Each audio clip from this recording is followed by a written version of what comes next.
আমাদের ব্যাপারে বদনাম দেওয়া হয়। যদি আমরা ক্ষমতায় যাই, মহিলাদেরকে তালা দিয়ে ঘরের ভিতরে রেখে দেব। অত তালা কেনার পয়সা কোথায় আমাদের? আমাদের মা বোন নেই? আমাদের সবার মা বোন আছে। তারা কি শিক্ষা দীক্ষা নেয় নাই? তারা কি সমাজে গুরুত্বপূর্ণ অবদান রাখছে না? আলহামদুলিল্লাহ, সবাই রাখছে। আমরা মা বোনদের ক্ষেত্রে কি করব? আমাদের দেশে 50 লক্ষ বলা হয়, আমি জানি এর চেয়ে বেশি, 70 লক্ষ গার্মেন্টস কর্মী আছে। আপনি যদি ঢাকার ইন্ডাস্ট্রিয়াল এরিয়ায় যান, গার্মেন্ট এরিয়ায় যান, সকালবেলা এবং শিফট চেঞ্জের সময় আপনি দেখে অবাক হয়ে যাবেন। 90% মেয়ে অত্যন্ত আদবের সাথে শালীন পোশাক পরে যাচ্ছে এবং বের হচ্ছে। এটাই বাংলাদেশ।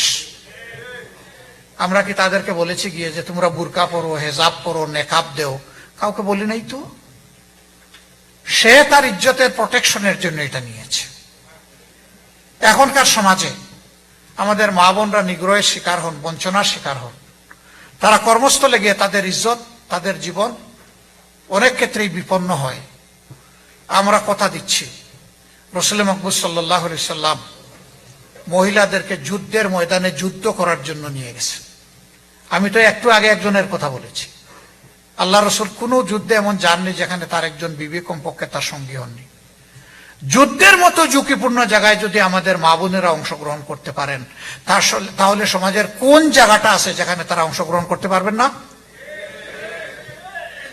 তারা করবেন আদবের সাথে, সম্মানের সাথে।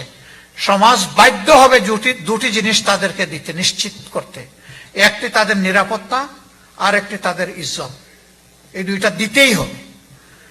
আমরা ইনশাআল্লাহ যদি এই সুযোগ পাই, মাদেরকে বাড়তি আর একটু সম্মান করব, যেটা হবে তাদের প্রতি ইনসাফ। আমার মা, তিনি তার গর্ভে সন্তান নিচ্ছেন, সন্তানকে বুকের দুধ দিচ্ছেন, তার বুকটাকে সন্তানের জন্য বিছানা বানাচ্ছেন, এই সন্তানকে লালন পোষণ করছেন। আবার তিনি ক্ষেত্র বিশেষে একজন পেশাজীবী হিসেবে দায়িত্ব পালন করছেন।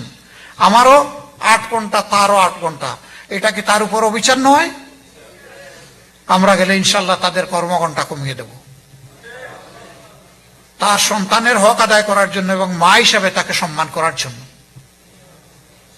এটাই হবে তাদের প্রতি ইনসাফ, এটা কোনো দয়া নয়।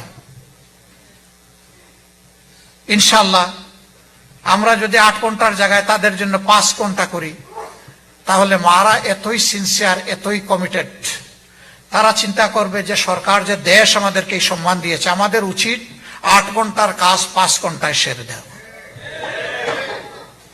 মানুষকে যখন সম্মান দেওয়া হয়, তখন সেই মানুষটা পুরুষ হোক মহিলা হোক, তার সমস্ত যোগ্যতা উজাড় করে এই সম্মানের প্রতিদান দেওয়ার চেষ্টা করে।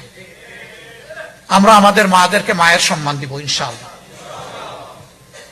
বলা হয় তোমরা গেলে অমুসলিমদের কি হবে? আল্লাহ কি শুধু মুসলমান পয়দা করছেন? তাদেরকে কে পয়দা করছে?